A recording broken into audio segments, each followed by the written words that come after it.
बिस्मिल्लाहिर्रहमानिर्रहीम। मेरा नाम नवीद अली है और आज हम आर्कलिंक डेवलपर की साइट पे मौजूद हैं। आर्कलिंक डेवलपर का ये प्रोजेक्ट है जिसका नाम पल बिजनेस सेंटर है। इसकी आज 5th फ्लोर की स्लैब की कंक्रीट पोरिंग हो रही है, जो कि हम आपको आज यहाँ पे लाइव दिखा रहे हैं। यहाँ पे आप देख सकते हैं कि कंक्रीट पोरिंग हो रही है और स्टील का वर्क तकरीबन कंप्लीट हो चुका है। इसमें हमने 60 ग्रेड का स्टील यूज़ किया है और कंक्रीट जो हमारी है वो 3000 PSI की है। अच्छा, इस वक्त हमारे साथ हमारे इंजीनियर भी मौजूद हैं। हम इनसे पूछते हैं कि यार ये इतना स्टील इंजीनियर साहब क्यों डालते होते हैं? ये देखें ना, ये तो क्लाइंट की तबाही हो जाती है, आप लोग इतना स्टील डालते हैं।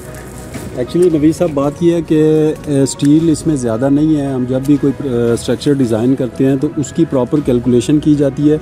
हमारे पास जदीद सॉफ्टवेयर्स हैं जिनमें हम पूरे स्ट्रक्चर का लोड कैलकुलेट करते हैं।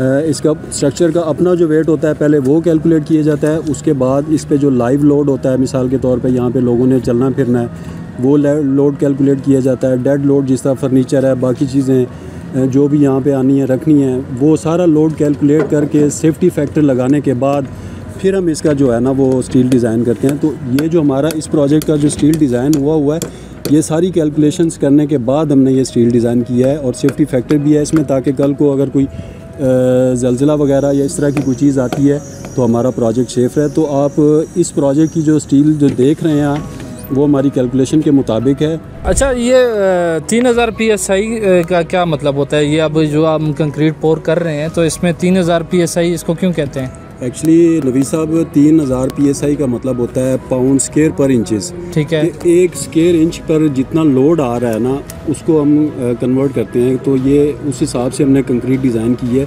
बेसिकली बात वही है कि जिस तरह हमने पूरा लोड कैलकुलेट किया हुआ है प्रोजेक्ट का, तो कंक्रीट भी हमने उसी हिसाब से डिज़ाइन किया कि इस पे भी लोड आना है। अल्टरनेटिव कंक्रीट ने लोड उठाना है, लोड ने इसने स्टील पे शिफ्ट करना है, स्टील ने आगे जाके फाउंडेशन पे और पाइल्स पे। तो ये बेसिकली PSI का जो मतलब है वो पाउंड स्क्वायर पर इंचज़ है। तो उस हिसाब से हमने इसको डिज़ाइन किया हुआ है, लोड उठाने के लोड बेरिंग बनाया हुआ। ठीक हो गया। और ये जो नॉर्मल लोग जो मिक्सर के साथ कंक्रीट करते हैं तो उसकी कितनी PSI होती है? वो भी एक्चुअली होती इसमें हम जो कर रहे हैं प्लांट पे, हमारी रेडी मिक्स कंक्रीट आ रही है 3000 PSI।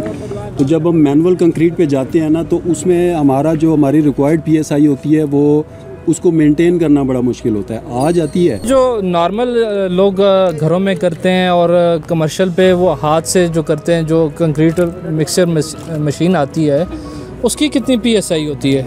सर नॉर्मल देखें, जब भी एक प्रोजेक्ट डिज़ाइन किया जाता है ना तो उसमें लोड के हिसाब से स्ट्रक्चर की जो कंक्रीट है ना वो भी साथ डिज़ाइन की जाती है। जिस तरह हमारे इसी प्रोजेक्ट की बात कर लें तो हमारे जो वर्टिकल्स हैं, कॉलम्स हैं, लिफ्ट हैं, शेयर वाल्स हैं, ये हम दे रहे हैं 4500 PSI में। ठीक है। अगर हम स्लैब पे आते हैं तो हमारी स्लैब है 3000 PSI। तो इसी तरह जब लोकल प्रोजेक्ट्स पे जाते हैं, वो किसी डिज़ाइनर से, स्ट्रक्चर इंजीनियर से डिज़ाइन नहीं करवाते हैं, हर बंदा अपनी मर्ज़ी के मुताबिक वो डाल देता है। तो उसमें अब ज़्यादा भी चले जाए ना तो वो जो आम रेशो चलती है वो तकरीबन 1-2-4 की रेशो चलती है। अगर उसको हम जब टेस्ट करें तो उसकी जो स्ट्रेंथ है कंक्रीट की वो ज़्यादा से ज़्यादा आपकी आ जाएगी 2000 से 2500 PSI के दरमियान, इससे ज़्यादा नहीं आ सकती है।